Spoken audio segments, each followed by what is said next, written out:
drivers who are absolutely ecstatic about racing here at WeatherTech Raceway, Laguna, Seca. They love this track.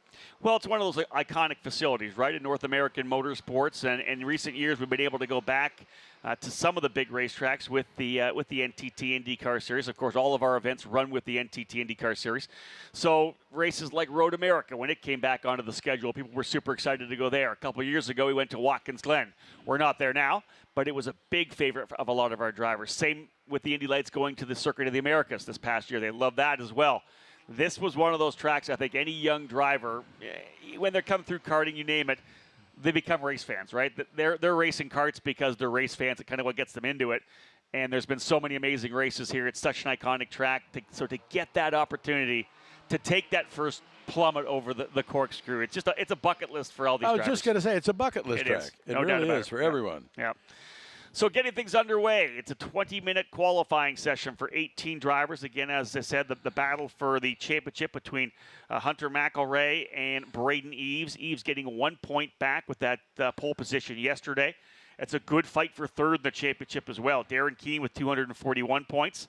Back just 4 points is Colin Kaminsky, and a further 12 points back is Christian Rasmussen. Both Keene and Rasmussen have been race winners this year.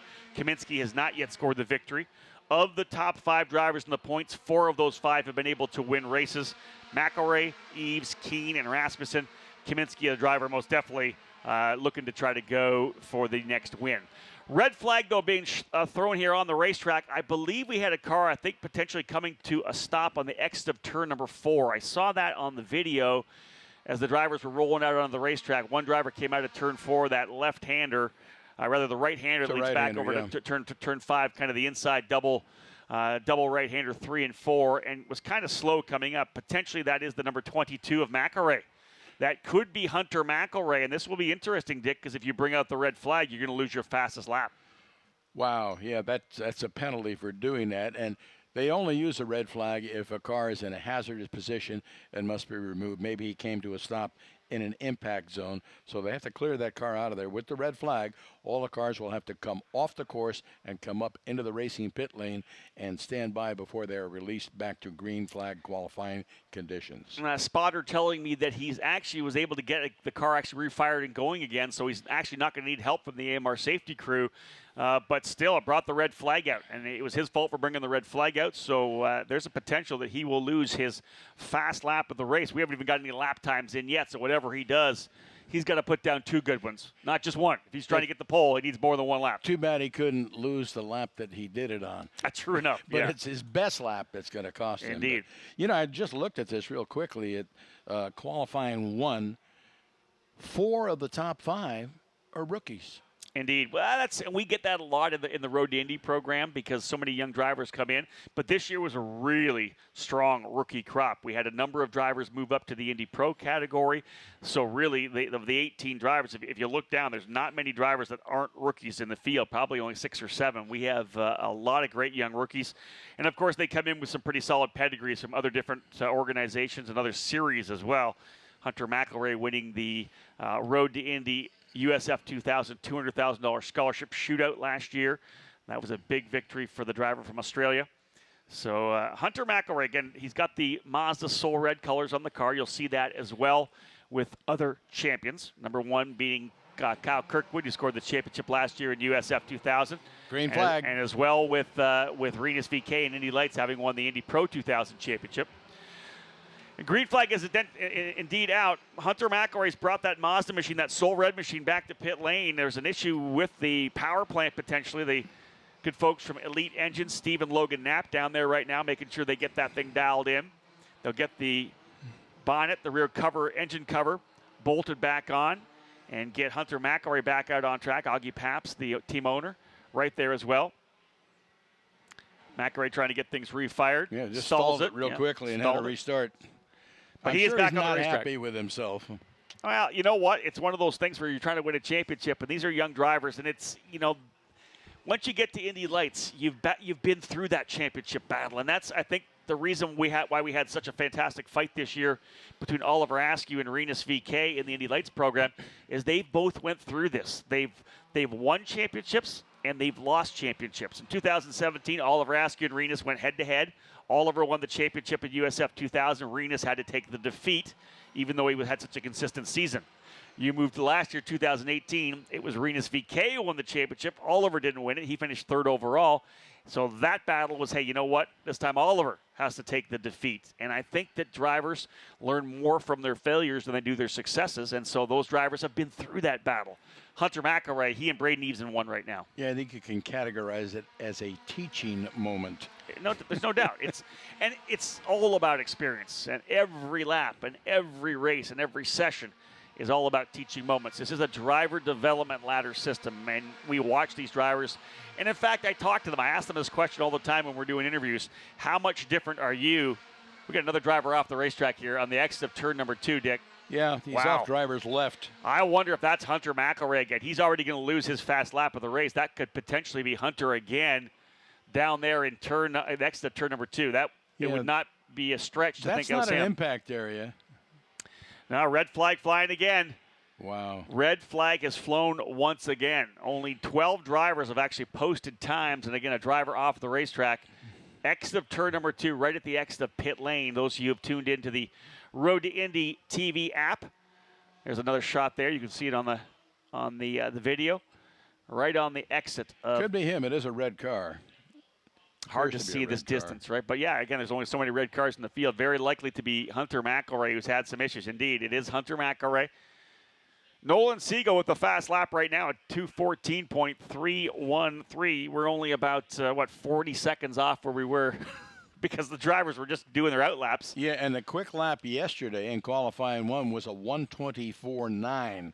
So these guys have not had a chance to get enough heat into those tires to get serious. Well, they haven't really had one lap at speed. They've gone out. They've been kind of weaving back and forth, kind of cleaning the tires off a little bit, just getting comfortable. And trouble here with McElroy again. Now, look, they've refired him again. They get him fired back up. So Hunter McElroy, again, another red flag for him, and he's going to slow again. I don't think he's going to struggle to get back around here. This is crazy for the championship. He may have engine issues because you noted when he was down here below us that they took the engine cover off the bodywork in the rear, and they were doing something with the motor before they fired him up and sent him back out. The other drawback for these red flag periods is that it eats up qualifying time. This is only a 20-minute session, and we're coming up on 4 minutes of red flag time. So essentially, 1/4 almost of the session has been red flag. Well, and let's give you the update here. He's caused 2 red flags. He is not going to be able to go back out for this session. Hunter McElroy, the championship leader coming in, is not going to be able to go back out in this session. That'll be it for Hunter McElroy. This changes the championship unbelievably. He's going to have to have a fantastic race number 1 because he is going to start 18th in the order for race number 2. This is crazy for Hunter McElroy. He's going to have to put on a show in race 2. And to be honest, he's really going to have to turn things up here in race number 1 as well. He needs to get a victory. He needs to get those bonus points because this championship just absolutely changed here for Hunter McElroy with an issue as the drivers were getting started here with qualifying for race 2. 12 drivers have turned times at this point.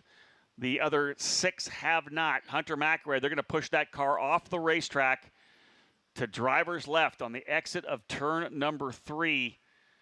So McElroy is going to be off the racetrack. That's just outside our tower here, actually, to the left, because as the track bends back around. Wow, this is a storyline that we could not have predicted. Again, yesterday, Braden Eves was the quickest driver, Hunter McElroy in second. One thing that I think we'll bring up is the fact I believe that Hunter McElroy had saved a set of tires. He's very likely now going to have fresh tires for both races because he's obviously not been able to use tires. So this should be interesting. Well, he certainly hasn't used up much tire in this qualifying session. Well, but I think he's got 2 absolutely fresh sets of tires. I think they may have used 1. Even if these ones are just barely used, he's going to have a lightly scuffed set. And by that, I mean 1 lap around the racetrack, or not even a full lap. Yeah, 1 full lap because he came back around. 1 full lap and then a fresh set. That could be very interesting because to come from 18th, tire degradation. He's going to need him. Yeah, tire degradation could be an issue here, and he's going to have fresh rubber. This has changed what everything. What a dramatic development. In actuality, he has not officially completed a single lap. Indeed. So he will start at the tail of the field, 18th for race number 2 tomorrow morning. This got very exciting. Green flag back at it, folks, and we will have a shortened session here And you know what? To be honest, now everybody going out here on stickers, I think almost everybody may have a fresh set of tires still because they probably would have changed midway through because we're midway through already. Yeah, halfway through in the back half of this session, 10 minutes, less than 10 minutes to go. What a dramatic implication on the championship. Yeah. With the problems that McElroy has suffered twice on successive laps. He brought out a red flag. And you bring out those 2 red flags, and you are parked for the session. So Hunter McElroy, they push him behind the wall. He'll start 18th. The remainder of the cars have come out onto the racetrack. 9 minutes remaining in the session. And as I said, just a little tweak to the storyline here for the USF 2000 Championship that started in St. Petersburg, has rolled through the season, and wraps up here in Monterey. Have you ever seen an event like this where one driver brought out 2 red flags? I can't recall it myself, but definitely not a championship contender. I guarantee you that. This is not something we have ever seen in the 10 years that I've been doing the USF 2000 program. Ooh, somebody locked up brakes big time going up into the entrance to the corkscrew at the top of the hill up there. Cold tires, of course. The drivers just getting things up to speed now. They hadn't had a chance, as you had mentioned earlier, Dick, that they really haven't put any heat into these tires at all. Just a couple of laps, not at all at speed, just kind of sighting laps, getting the session underway. These drivers will have to get at it, though. 8 minutes remaining. Let's see what happens with the drivers as they work their way around. 18 competitors, only 17 remain on the racetrack, having set McElroy behind the wall in turn 3. I think they'll do well, Rob. I would not be surprised to see them better yesterday's qualifying times because conditions are a little better this morning. It's cooler. They're running earlier in the day. Ideal for qualifying for these cars. I definitely agree with that. I think it would have been nice for them to make that one minor adjustment. Come in, make the adjustment halfway, put fresh tires on. Just 63 degrees here right now, the ambient temperature trackside. We'll see when they start putting some laps in. No one has done that yet. It's going to take a couple of minutes before they get that first full flyer in.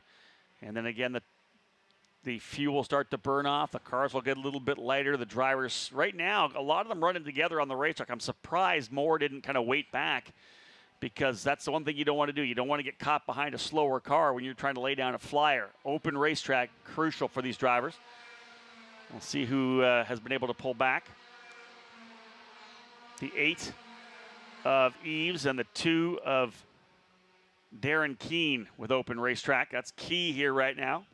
7 minutes to go of the 20 allotted for this. Whoa, and somebody loses it on the entrance to the corkscrew. Another driver had to take evasive action to the right and just missed him as that car spun backwards. Yeah, another driver going off the racetrack coming through there as well. That might have been the same driver off track and almost into one of the signs. Yeah, we saw the dust up there, but unable to identify the car. I'm thinking that was one of the Jay Howard driver development cars. It might have been Christian Bogle or potentially Brishasek as well. We are still green, however. We are. That was close, though. Wow. And think about what that would have done. Another red flag. Oh. We've only started to put some laps down now. Colin Kaminsky is at P1, 121.184. 127 rather, 184. Still about 3 seconds, 2.5 seconds off. Look at Barrichello, 0.14 of a second behind him in the 91 car at a 127.32. Very, very early in the session. Again, really just the first flyer for these drivers, so we won't really go through the order quite yet because once they get the second lap in, that'll be when the tires have come up to temp. Some of the drivers taking a little more easy time getting these tires to where they need to be. Obviously, some are not, as we see a driver who had made that spin coming down into the corkscrew rather. They'll work their way up out of turn number 5 to 6. Another lockup coming into the corkscrew. All these drivers really pushing hard. You see them making that turn, that left hand, then diving back down through a little right hand. They got a little bit of sun in their eye too as they crest the hill coming up the Rahal Straight, just as they enter the corkscrew as well. Back down through Rainy Curve. There is Jack William Miller in the red machine. Miller currently running in the 8th spot in the number 40. Kaminsky still on top, 126 flat. He and Manuel Suleiman separated by just 100th of a second. 5 minutes to go. Yeah, this is when the drivers have to go to work, and it's just tough. This is a morning session. They've been waiting since yesterday to get back on track for qualifying number 2. They'll race this afternoon as well. Their first race of the weekend set to go at 5:05 this afternoon. We'll have 3 Road to Indy races in a row for you, starting with Indy Lights. Then we'll go to Indy Pro. Both of those categories, a chance to have the champion clinch the title here today. Kaminsky, Solomon, Eves, Tomaselli, and Holden, the top 5. Braden Eves just laying, yeah. Eves laying down a 126.38, about 0.3 off of Kaminsky. Jack Crawford, the young 14-year-old from Houston, Texas, now jumps to 3rd. Cape Motorsports drivers running 3rd, 4th, 5th, and 9th with Crawford, Eves, Reese Gold, and Darren Keene. Crawford in the 4, Eves in the 8, Gold in that gold-colored number 3, and Keene in the number 2. Long way to go still. 4 minutes. That's going to give him a number of laps. Hopefully you'll get a chance to talk to McElroy before these cars come out again and find out what happened. Indeed.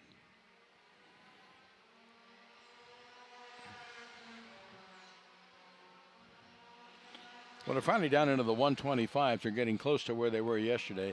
Yesterday's quick time was Braden Eves, 124.99. Quick time now, 125.33, about 0.4 of a second.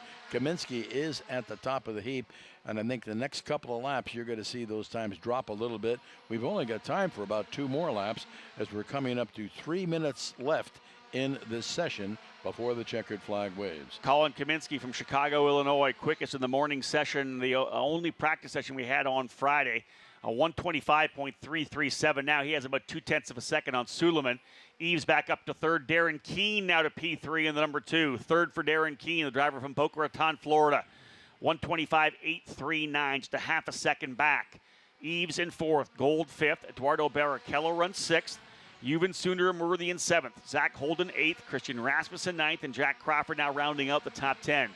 Nolan Siegel 11th. Bruno Tomaselli 12th. Jack Miller 13th. Kyle Dupel 14th. Wyatt Brzezek in 15th.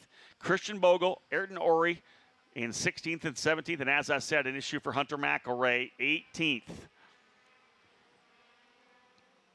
So getting an update on the car of McElroy, being told that an issue with the throttle pedal sensor. The throttle is a drive-by-wire throttle. It failed. No throttle response on that machine. That's why he's having some trouble. That was intermittent back and forth. That's the update from Steve Knapp. So they'll get that fixed. And Hunter McElroy is going to put a show on in race number 2 on Sunday morning. That will be fun to watch. He'll start 18th, and I guarantee you he will be on a tear trying to get himself back to the front.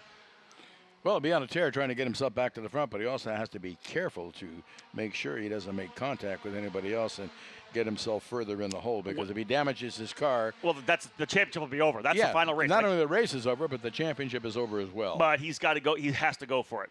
That's all he can do. It's just, at this point. it's throwing everything at it, because I'm sure be getting information from his team where he's running on track, where the points are, where Braden Eves running.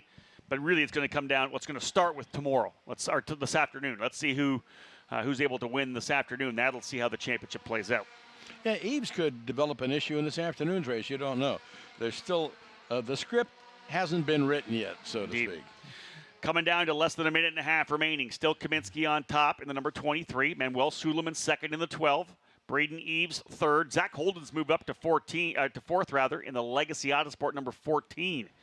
Zach Holden from Greenfield, Indiana, now to the 4th position. Darren Keene 5th. Jack Crawford 6th. Reese Gold 7th.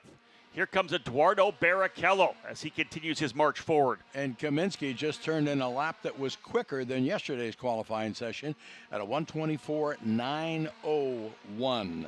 Kaminsky extending his lead up front by a half a second. Barrichello's turned in a good lap. It's been a strong second half of the season for the young Brazilian, the son of Formula One star Rubens Barrichello, who is racing actually this weekend down in Australia, I believe. Barrichello in the 91, Suleiman in the 12. That's the 2 D-Force racing cars. They're the white and blue machines. They run 2nd and 3rd. They have really dialed things in here today. But a big gap, a half a second back from Kaminsky to Barrichello, similar to what we saw yesterday with Braden Eves. You know, I wonder if Eves is going to be conservative now for the rest of the weekend after he found out what happened to McElroy. Well, he'll be pushing hard right now still, but maybe race time it's going to change his mindset. That's a definite possibility. Yeah. But the checkered flag has come out, folks. We're done this session here now. Kaminsky, Barrichello, Suleiman, Eves, and Gold. Final circuit on the racetrack. Does anyone have anything for Colin Kaminsky as he's going for another pole position? Kaminsky a half a second quicker than Eduardo Barrichello.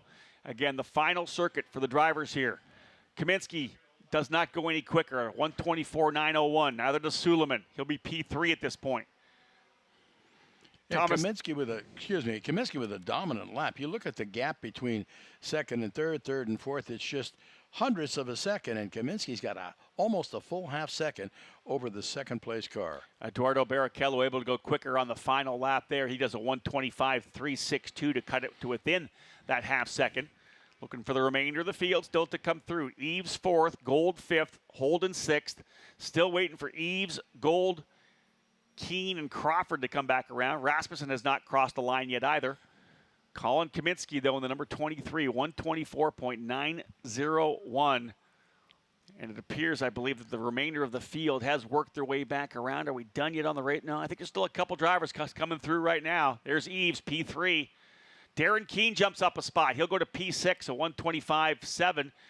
Actually move Keane back down because both Crawford and Gold go faster as well. So all four of the Cape drivers going quicker on their final circuit. Braden Eves, P3.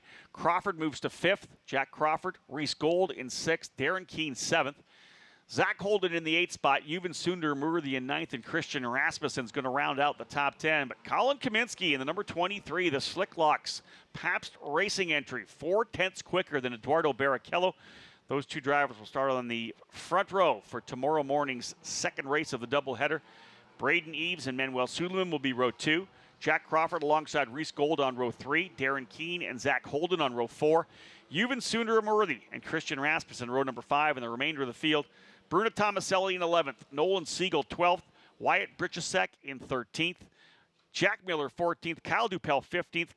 Christian Bogle, Ayrton Ori, and again, Hunter McElroy turning no times. Issue with the throttle sensor and not able to get what he needed, and had 2 issues bringing up those 2 red flags that parked him for the remainder of the run. Colin Kaminsky, though, on the pole. Well done for Colin. Another pole position for him. Kaminsky in the 23 alongside Eduardo Barrichello for the start of race number 2 tomorrow morning. Indy.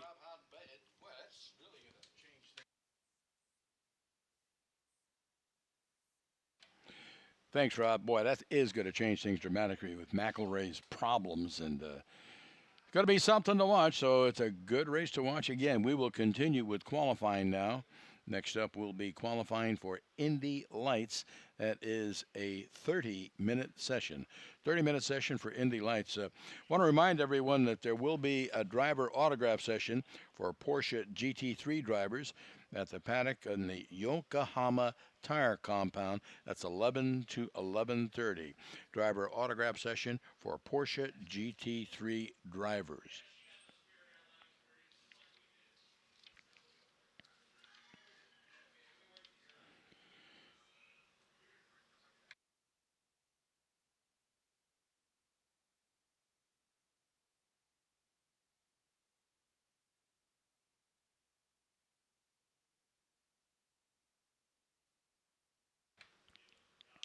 Be sure to follow Lexus Racing on Facebook, Twitter, and Instagram at Lexus Racing USA. Experience amazing.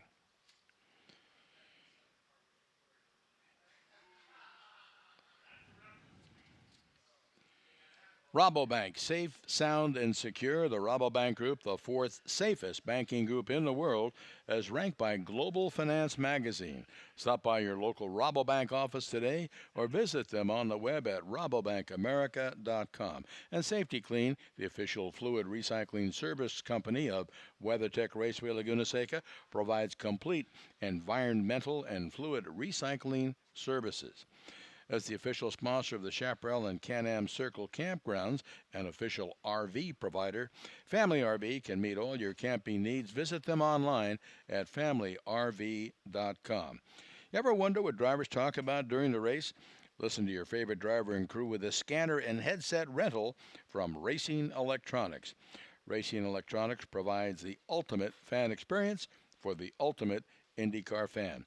Visit our location in the Haggerty Marketplace or racingelectronics.com for more information. And Sunbelt Rentals, the official heavy equipment rental company of WeatherTech Raceway Laguna Seca.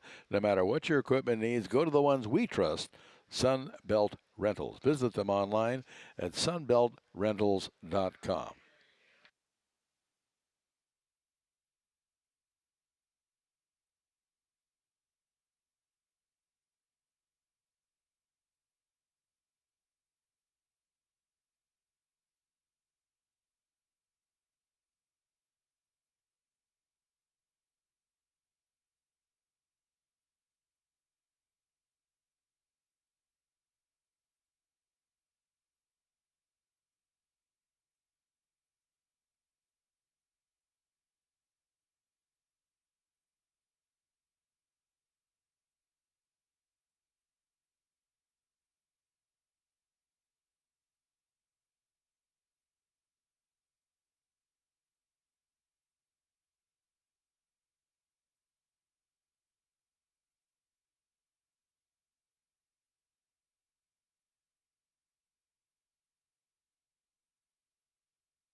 WeatherTech Raceway, Laguna Seca. It's time for the Indy Lights, presented by Cooper Tires on the Advanced Auto Parts IndyCar Radio Network. Good morning from WeatherTech Raceway, Laguna Seca. We're kicking off a very, very busy Saturday on the Advanced Auto Parts IndyCar Radio Network. Thank you so much for joining us. My name is Nick Yeoman. Former Indy Lights champion Kyle Kaiser joins us here in the booth as the 8 drivers in the Indy Lights Series presented by Cooper Tires heading out of the racetrack to start their second qualifying session of the weekend. This session will set the grid for race number 2 on Sunday. I mentioned a busy, busy day.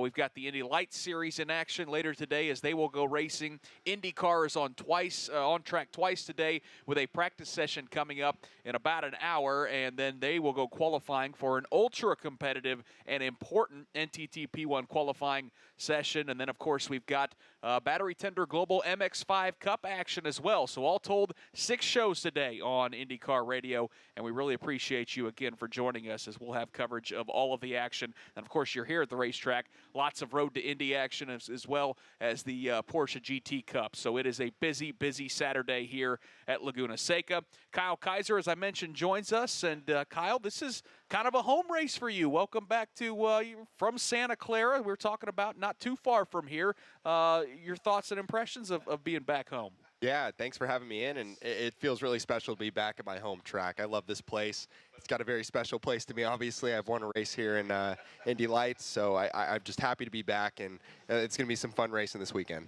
Your overall impressions of this racetrack itself, because it's my first time here. I'm blown away by just how much character and unique characteristics this place really has. It is a very unique racetrack, and obviously for me, I've been racing on this since I was almost 12 years old. So, I mean, I know this place really well, but there's no other track like it. The undulations, the amount of just, how high you get on this track, going all the way up to the top of the corkscrew, and then you're going down all the way turn 9. It's an amazing track. It's really special, and you really have to hang it out there to get the most of this track. Drivers out on the racetrack right now putting some heat into those Cooper tires as well as those engines as they get up to speed. This is a 30-minute qualifying session as we welcome in the radio voice of the San Jose Sharks, Dan Rusanowski. A picture-perfect, beautiful morning here at Laguna Seca. Just a typical day here, Nick and Kyle. Kyle, great to have somebody from Santa Clara in the booth. Love to see that with all of your expertise. And how about these track conditions? Picture perfect, blue skies, gorgeous day, 74 degrees ambient temperature. Track temperature pretty close to that at 76 degrees Fahrenheit, 41% humidity, and wind coming from the north-northwest at about 5 miles per hour. So great conditions for qualifying session, and we're expecting some outstanding work today. Yep, no doubt about it as these drivers get up to speed. It's going to be fun to see the lap times that they turn later in this session. One qualifying session already in the books, and it was Rinus VeeKay yesterday who scored the pole position with a minute 16.017. There was a late red flag in that qualifying session when Dalton Kellett spun and stopped it on the racetrack, and it prevented a lot of the heavy hitters that were fast in practice, like the Andretti teammates of Oliver Askew and Robert McGinnis, from turning flyers right in the final seconds. So the order a little more jumbled than we're used to seeing. It'll be VeeKay and Toby Sowery, who picked up a big win a couple weeks ago in Portland. They'll start on the front row. Our championship leader, Oliver Askew, has a chance to clinch the championship today if things go well. He will start 3rd. Robert McGinnis, his teammate, will start alongside him in 4th. Dalton Kellett will start 5th. David Maluka 6th. Ryan Norman 7th. And Lucas Cole is 8th. And Kyle, to kind of put a bow on the end of yesterday's qualifying session, how frustrating that must have been, because I know as drivers and as teams, you guys time this out to really maximize the heat in those Cooper tires and certainly the track conditions being perfect. To get a red flag at the end, it had to be so frustrating for some of those guys thinking they had a shot at the pole. It is frustrating. I've been in that position, and you do always try and time it so that you have the least amount of fuel at the very end of the session. The perfect scenario would be crossing that finish line right as it hits 0. So, I mean, that's what the teams are going for. So when you get that late red, it can catch a lot of guys out. But on the other end of the spectrum, some teams prepare for that and anticipate that there could be a red at the end, so they go out just a little bit earlier to put it in a safe lap. Yeah, it's all about timing. And yesterday, Rinus VeeKay did it the best, and that's why he will start on the front row with a chance to score another race win. It would be his 5th of the season. Of course, everyone looking up at Oliver Askew, who, if he stays where he's at, starting 3rd, he could even drop a position or 2. He would still win this championship despite what Rinus VeeKay has done. It's been an incredible year for Oliver Askew, the pilot of that number 28 machine for Andretti Autosport with 7 wins.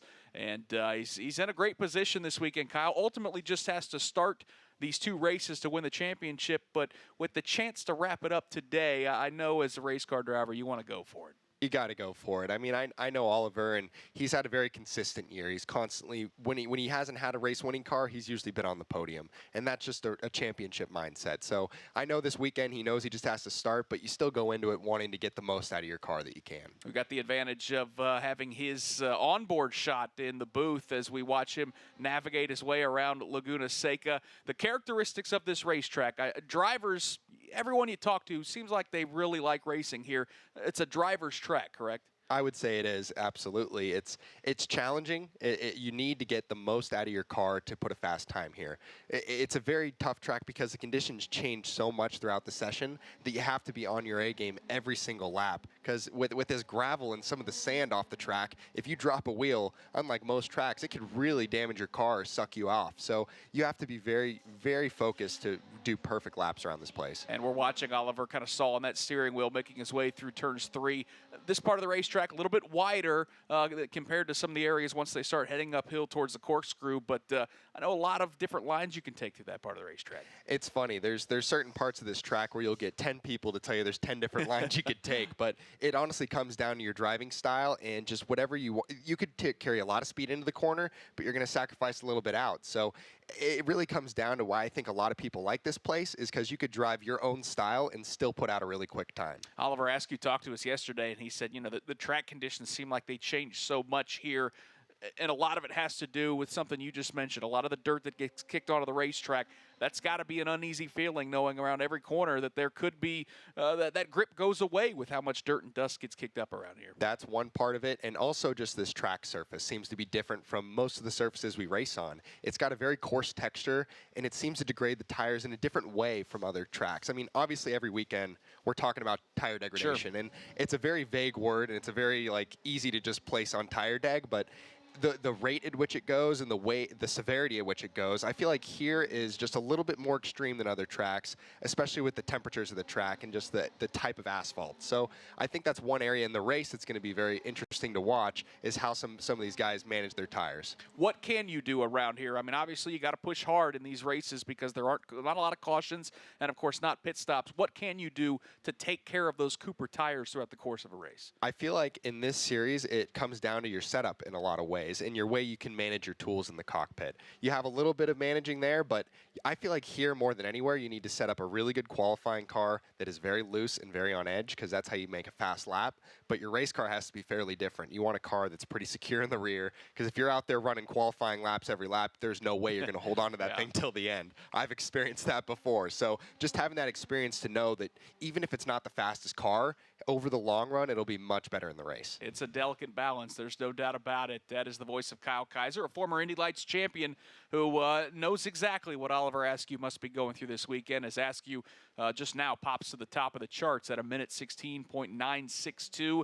Toby Sowery goes second. That bumps Rinus VeeKay to third. Now David Malukas jumps to P1. So these lap times still about a full second off of what we saw yesterday in terms of pole speed, but nice to see that early on in this session that times are jumping up. And with the way these weekends are set up, for a lot of these drivers, when they have to learn a racetrack, it only makes sense that first practice, one and only practice, speeds are going to be one way, and then throughout the course of these 2 qualifying sessions, these guys are just going to get a little bit faster and faster, and the teams, I would assume, get a better grip on these race cars. Exactly. The drivers get more comfortable. They dial in the setups a little bit better. And then there's so many series racing here this weekend that the whole track is just going to get faster. So that's not surprising to see. 9 minutes into this session, Rinus VeeKay has gone P1 at a minute 16.484. Let's go to pit lane and welcome in Rob Howden. Excuse me, Rob. Yeah, Nick, let's catch up here with Rob Edwards from Andretti Autosport. You know, Rob, you and I talked yesterday about the fact that you guys went for fresh rubber in the first practice session. You wanted to get a feel for what the car was going to do because the concept was let's make sure we get Oliver Askew on the pole for race number 1. We'll try to win this championship on Saturday afternoon. That didn't happen. What were the issues? Oliver kind of talked a little bit about the fact that maybe the track had rubbered up a little bit. Was that a big surprise to you guys? Yeah, the track changed a lot from the morning. I think one of the challenges that the lights guys face is the fact that you run very early in the morning, then you run late in the day. A lot happens in between, right? The track temperature changes, the ambient temperature changes. You've got 2 or 3 other types of rubber down on the track before you run again. So yeah, it didn't quite work out, but we've obviously Oliver starting 3rd, Robert's starting 4th, and so see what we can make happen in the race. We could kind of see it on Oliver's face, right, and his tone of his voice in the interview that he wasn't really pleased with that. But how is his mindset coming into today? He's talked all year about the fact he's been so calm with you guys. He hasn't had the stress that he thought maybe he would have had. He was really relaxed. Is he that way today? Oh yeah, absolutely. I mean, you come in, right, you want to win every race. That's why you get up every morning. But in Oliver's case, he's very definitely got a job to do this weekend. Even with how qualifying went yesterday, he's very well placed to achieve his goal today and not leave it till tomorrow. And so yeah, he's relaxed, he's focused on just achieving what he needs to do. Can we talk about strategy a bit for this race this afternoon? Is he going to go all out? Because a lot of drivers will say if you win a race, the championship takes care of itself. Or does he have the mindset of, you know what, I want to be on the podium. I'm going to hold that trophy today. I'd say if he didn't want to win, we probably got the wrong guy in the car, right? But, Oliver's really smart. I think we've seen that all year, and I think you guys talked about, right? When he hasn't won, he's made sure he's finished on the podium, got the best result that he can get. And so, he's going to be smart. If there's an opportunity to win the race, then absolutely, that's what we'll try and do. But big picture, we know where we need to finish to wrap things up, and he's always going to be keeping that big picture in mind.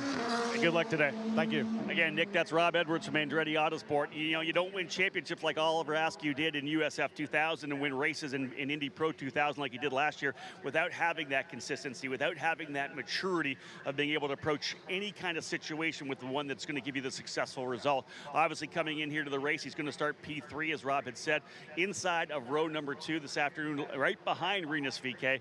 It should be a pretty solid day for Oliver Askew, but I guarantee you he'd like to grab this pole position here as well. Another bonus point to pad that total would be pretty nice to start here Saturday. Yeah, and to touch on that consistency, I mean, Kyle, there's no doubt that, IndyCar owners, sure, they want to see you go out and win, but there's also something to be said about the feedback that you give to engineers, not tearing up equipment, being consistent, and those are boxes that Oliver Askew has checked all throughout the season.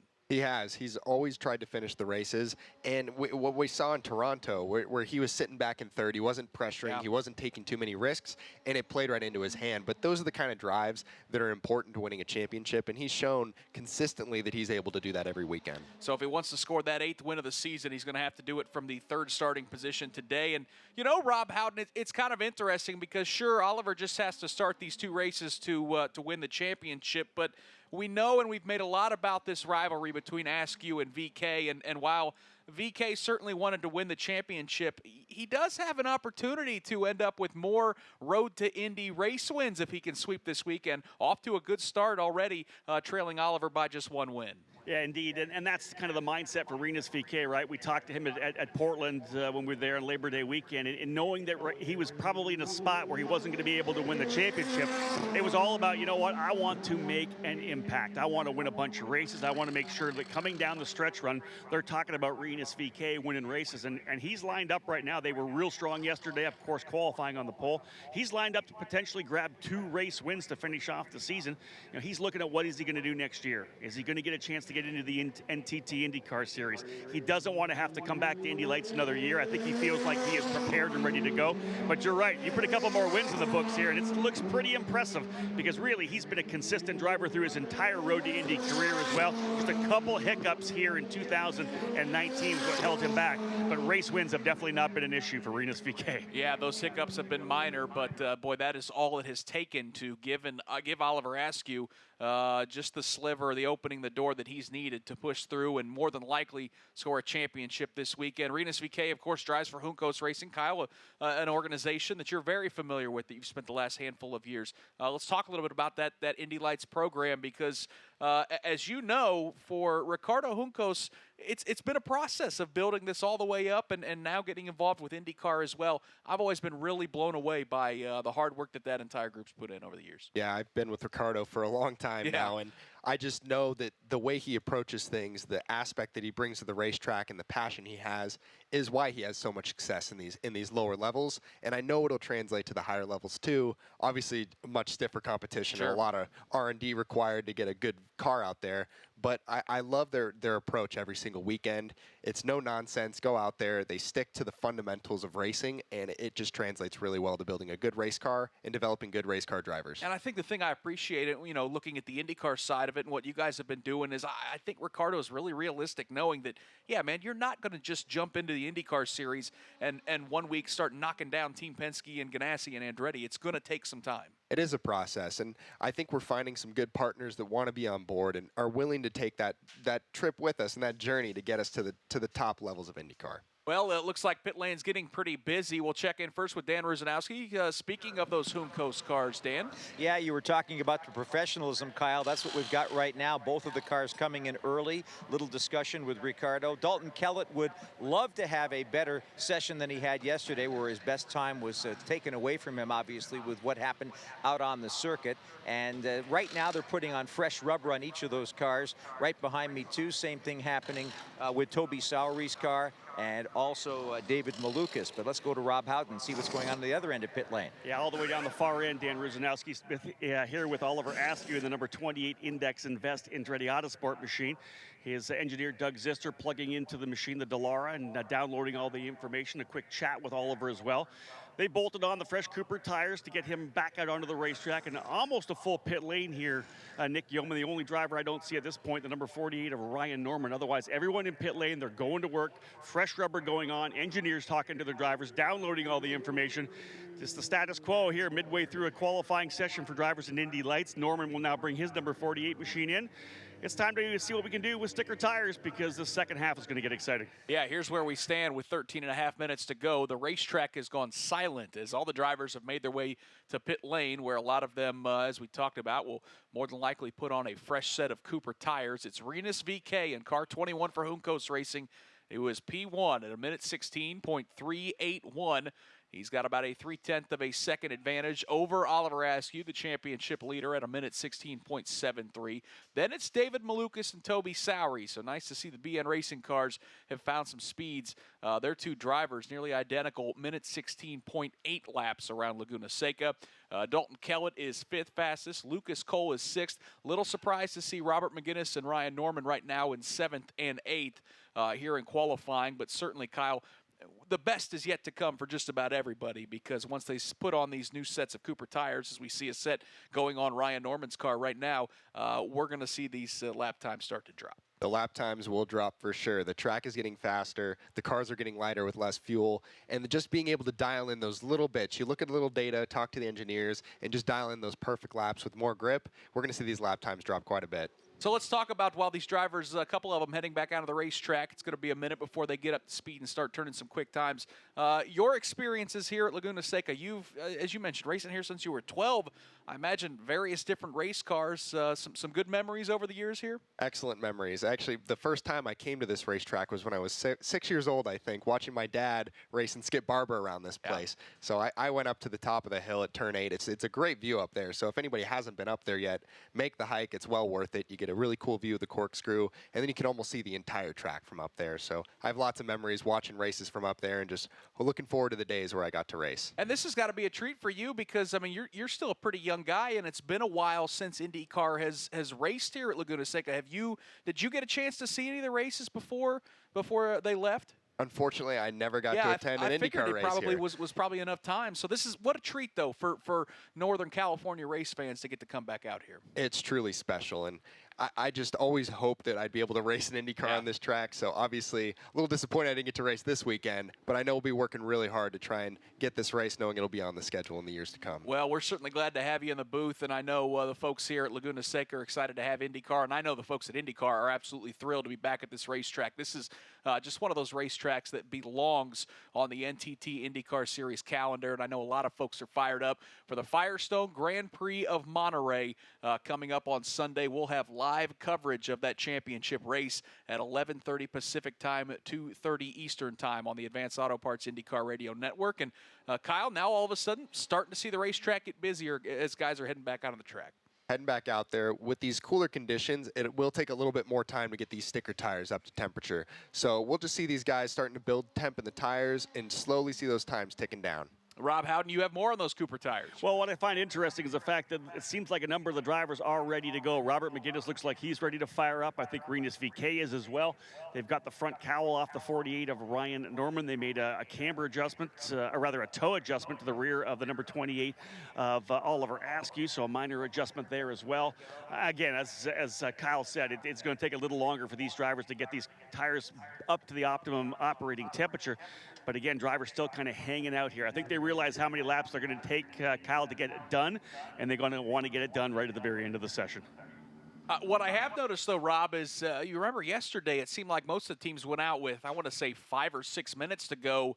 We just got under 10 minutes to go, and Malukas is already out there. Sowery is out there. Cole has left pit lane. Looks like there's a couple more leaving pit lane now. So, yeah, it's going to take some time, but it doesn't look like any one of these guys want to get bitten by a red flag again yet. Indeed, that's something you have to take into consideration for sure. And again, we talked, I always go back to that conversation I had with Ricardo Juncos about what it takes to be fast and get that pole position, get that, the most out of your car. And it's putting everything together, because the engineers, obviously, they put a certain tire pressure into the car, into the tires. The driver has to go out there and bring those tires up to the right optimum temperature, but you want that temperature and the tire pressure to all rise at exactly the same time so you get the optimum window on the tire itself. Fuel load's going down, the driver has to have open racetrack, and then the driver has to get the job done. Kyle, you can talk about this because you did it in your 3 years running here in the Indy Lights program. That is really something that you have to be able to learn, right? To be able to get everything possible out of your car and time everything exact.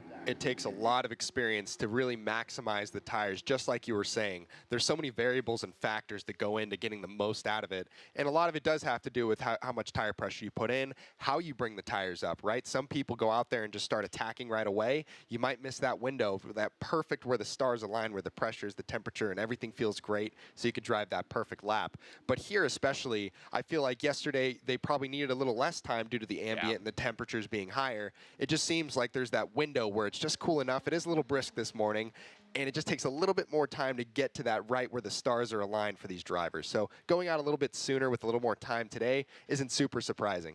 So with 8 minutes to go, these drivers now getting up to speed, and as you guys just mentioned, trying to find that sweet spot, the finesse these Cooper tires into some quick lap times. It is Rinus VeeKay continue, who has drawn the line in the sand at a minute 16.381. Oliver Askew is second. David Malukas is third.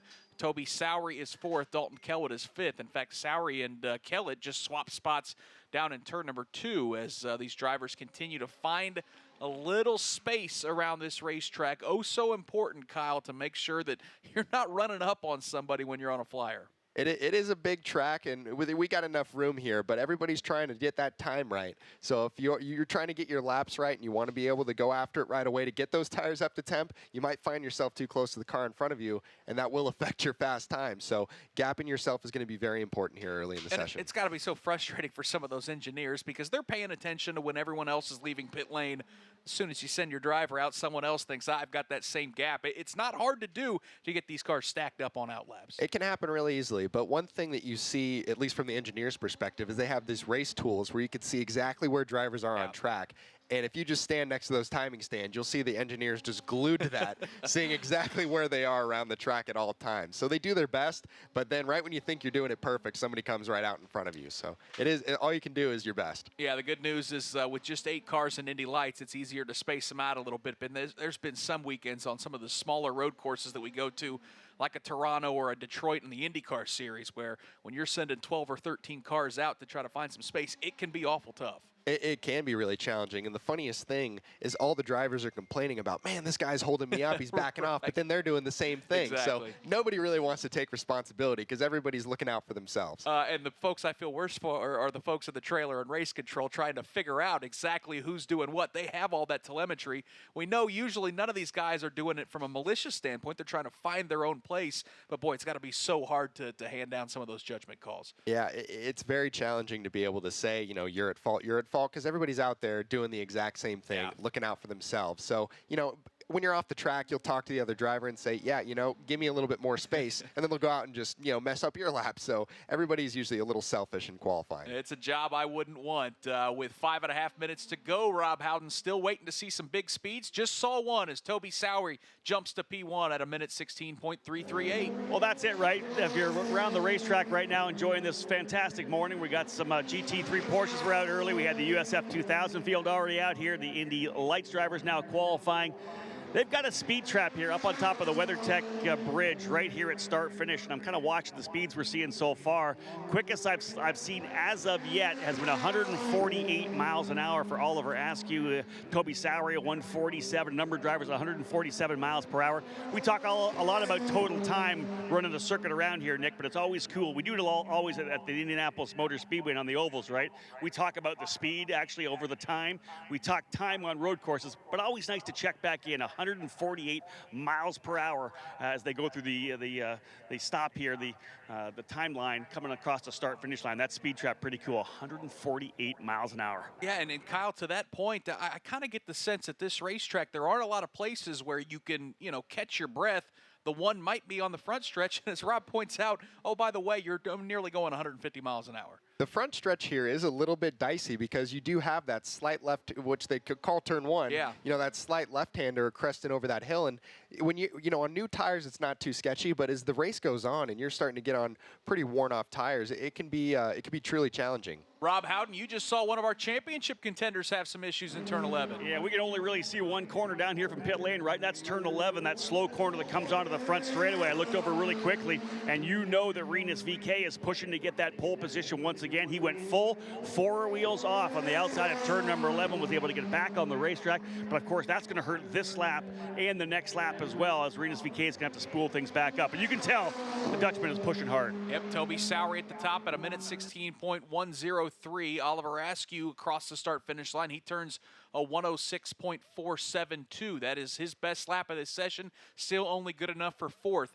Further talking about the front straightaway, you're turning some incredible speeds, and then you've got a downhill braking zone corner, which I know has to be very tricky for these drivers. It is really challenging, and this is another spot where a lot of people have a lot of different opinions of the right line. Everybody's like, do you aim your car for that first apex? A lot of times you don't really have to if your car is rotating well. So it is challenging, and another thing is some people, they don't turn their cars and get it pointed straight while they're braking, because it does go down to the left as you're braking. So if you don't track all the way out to the right and straighten it up for the corner, you're going to have to turn while braking, and a lot of times you'll see guys locking up going into that corner.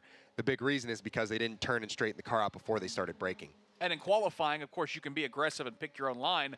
When we drop the green flag for this race, then you've got to worry about 7 other drivers and what lines they want to take through turn 1. The biggest thing here is you'll see a lot of people say it's very hard to pass here, but what I like to think is that it's a very hard track to stay consistent and not make mistakes. Because if you don't hit everything perfectly, you're going to make a mistake, and that's what's going to open up passing. Yeah. So while it may not be the easiest track to pass on, you will see a lot of mistakes, which will open up a lot of good racing. Precision is the name of the game with 2 minutes to go here in qualifying. The points leader has laid down a big lap at a minute 16.066. We're now getting a report that there may be a car stopped in turn number 6. Also hearing that it might be Ryan Norman. So with 2 minutes to go, could we be facing a similar situation with someone bringing out a red flag? It sounds like Norman has gotten that car refired and has rejoined the qualifying action with 2 minutes to go. Everyone chasing Oliver Askew at a minute 16.066 in car 28. That bumped out Toby Sowery and that bright yellow machine for BN Racing to second at a minute 16.103. Rest of the top 5 as they run. Robert McGinnis is third, Rinus VeeKay is fourth, and Ryan Norman is fifth. 90 seconds to go, Kyle. I expect we're going to see some brake smoke and a lot of guys pushing these cars. Sounds like it based on what happened to Rinus VeeKay moments ago, a little getting off track, and then certainly whatever just happened to Ryan Norman. They're pushing really hard right now, and this is kind of the optimal temperature, optimal time. They know that just that little bit, and as I say that, we see Oliver Askew whip out a really quick time with a 15.8. So they're pushing really hard. We know Oliver wants to make up for what happened yesterday, so wouldn't be surprised to see guys take some big chunks off in these last laps. That is the fastest lap of the weekend that we have seen from anyone in Indy Lights competition, as Oliver Askew has reset the quick time at a minute 28.848. That is flat flying around this 11-turn road course here in Northern California. Of course, gearing up for the Cooper Tires Indy Lights Grand Prix presented by Allied Building Products. It's a doubleheader weekend, like most weekends on road courses for Indy Lights. 2 opportunities to score points. But, of course, the big one for Oliver Askew later this afternoon is he has a chance to score the championship. Now the only question here is in the last 30 seconds, can he pick up one additional bonus point by winning yet another pole position? If he's going to do it, Kyle, he's going to have to pedal because he just lost the top spot as Rinus VeeKay goes quickest at a minute 15.670. Not surprising to see it. Like I was saying, the track is at its optimal time. These guys timed it so that this is where their fast laps are going to be. So maybe he'll get one more opportunity here. We're watching his in-car coming up to the finish line, a little loose on the exit, and it doesn't look like he really had a good enough time there. So I don't think he might get one more lap if he just caught the checkered there. That's the question, because a lot of times those drivers, after a quick lap, they'll lay off, cool those tires just a bit, and gather it back up. But if he was trying to hit that timing line, timing and scoring's not showing the checkered flag symbol, so I think Oliver Askew might still have a chance to be on a flyer, as it looks like Lucas Cole kicked up a ton of dust heading towards the corkscrew, and as we look at that onboard shot, it looks like Oliver's still sawing on that steering wheel. He's pushing really hard, and we saw, yeah, he did a 17 that last lap, so he might have just gathered it back up, tried to get a little temperature out of those tires so that he could push for one more lap. So we'll pay very close attention here on his last lap, and he's on the edge right now. Everybody on these final laps chasing Rinus VeeKay at a minute 15.670. We see Oliver Askew climbing the hill, heading to the corkscrew. It's one of the tougher spots on this racetrack. Swings it to the right, now sets up for that corkscrew, and he's putting a lot of steering input into that car. Yeah, I saw him lock it up. There was a car spun at the bottom of 8, so that might, nullify this lap if there's a yellow flag there, which is a shame. But he did lock up quite a bit going into turn 8, and that might have just lost his lap. We see him backing it off now, heading to the timing line. So it looks like he won't get the pole here. That car he buzzed by was his teammate Robert McGinnis. So that's going to end this session. Rinus VeeKay has done it again. A second pole position this weekend here at WeatherTech Raceway, Laguna Seca. Oliver Askew still going to have a good starting spot for race number 2, right alongside his championship rival. It's VeeKay and Askew in row number 1. Toby Sowery will start in 3rd alongside Robert McGinnis. Ryan Norman ends up 5th. Dalton Kellett 6th. David Malukas 7th, and Lucas Cole slips to 8th. I mean, that's a great illustration, Kyle, of just how hard these guys were pushing, because there was dust kicked up all over the racetrack, guys pushing, and then ultimately for Robert McGinnis, he has a spin as well. Guys were going for it. That was the epitome of what this track is all about. I'm telling you, you have to hang it out there. You need to use every inch of racetrack. And, this morning we see Rinus VeeKay getting the pole there, and he hung it all out there. And for Rinus, I mean, listen, I'm sure disappointed that he's going to come up short in the championship, but all you can do is take him one race at a time. And, boy, so far this weekend, 2 qualifying sessions in and 2 pole positions. That's all you can ask for. We were talking a little earlier that he's got a lot of race wins this year. I think he's really shown he has the pace and the ability to race in the IndyCar Series, and it doesn't hurt to end the year with 2 wins, 2 poles. I know that's his goal for this weekend, so going out on a high note will definitely help his chances and his prospects moving into the next year. Rob Howden, you're standing by on pit lane with Rinus VeeKay. Okay, Rinus, you had the pole yesterday. You obviously wanted another one. You went off in turn number 11, went 4 wheels into the gravel. How do you gather things back up in your mind to be able to go back after a pole position like that? Yeah, it was quite hard. I lost it on entry in turn 11, and to not spin and be backwards, I just went through the grass and went for another lap, but then it was tough with almost the red and the yellow and everything, but no, I knew the car was going to be great, and I just took a deep breath and I just did what I had to do. Can you tell us a little bit about the conditions out there? A lot cooler than it was for yesterday afternoon's qualifying. Did the car change quite a bit for you, or was it similar to yesterday? The team made good adjustments to the car for the temperature, but you could really feel more grip in the high-speed corners just because of the cooler air. This is obviously a track position track. You're trying to win both races here to put your name in, obviously, on the tongues of all the team owners in IndyCar. How do you feel right now going into the first race of the doubleheader this afternoon? Feel great. This was my goal for both qualifying to be on pole, and of course, I like to win both races. So, good start to the weekend, and I have to finish it in a good way. And nicely done. Thank you. Rinus VK, guys, with an incredible run in that Mazda sponsor number 21. Last year's Indy Pro champion, of course, lots of wins this year. He is going to go for another 2 here today. Let's go over to Dan. Ricardo Juncos, outstanding pole today, especially after he went off the track a little bit there in that one part of the session. But when the track conditions were optimal, he stepped up again. Yes, I think it was a moment there that we was obviously not expecting, and this is too tight, and then a driver went off, Norman. So, for example, if you get a red flag there, that would be a big problem for us. But hopefully it was okay, and then I think he's showing what we said from the beginning of the year. The performance of Rinus has been amazing, and now he demonstrated one more time, right? Well, also the team, too, to get the setups right for both races, poles on both. He had the victory last time in Portland. So even with all of the attention on Oliver Askew and the Andretti team, the Juncos team is making some noise. I think so. Every race we was competitive to either win or finish on the podium every single time, and that's what it takes to win this championship. Yesterday, actually, we was 1 and 2nd with Kellett as well. Unfortunately, he get the red flag and put him out back a little bit, but team performance has been fantastic. The team group that I have is amazing. I mean, all these guys working really hard, and very proud to have them. All the best to you. Thank you very much. That's Ricardo Juncos here, very happy for the fact that Rinus VK has gotten to another pole. Nick? All right, thank you, Dan Rusanowski and Rob Howden. Great job on pit lane as Juncos Racing grabs another pole position. Rinus VK, not only will he lead them to the green flag when we go racing for race number 1 for the Cooper Tires Indy Lights Grand Prix presented by Allied Building Products here at WeatherTech Raceway Laguna Seca, but he will do it again on Sunday. Great job by the whole crew. Don't touch that dial. Don't go anywhere. For IndyCar practice number 3 coming up here in about 10 minutes, Kyle Kaiser will join Mark Janes as they'll have live coverage of that 45-minute practice session, and then we've got you locked and loaded all day long on the Advanced Auto Parts IndyCar Radio Network. For Kyle Kaiser, I'm Nick Yeoman. So long for now from WeatherTech Raceway Laguna Seca.